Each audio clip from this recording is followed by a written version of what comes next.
How to change team name on FPL app. Hey everyone! In this quick tutorial, I'm going to show you exactly how to change your team name on the Fantasy Premier League FPL app. So if you're tired of your current name and want a fresh new one, just follow along step by step. Alright, let's get started.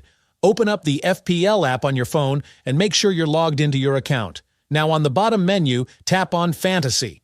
It's the tab where you manage your team. Once you're there, scroll down a bit until you see Leagues and Cups.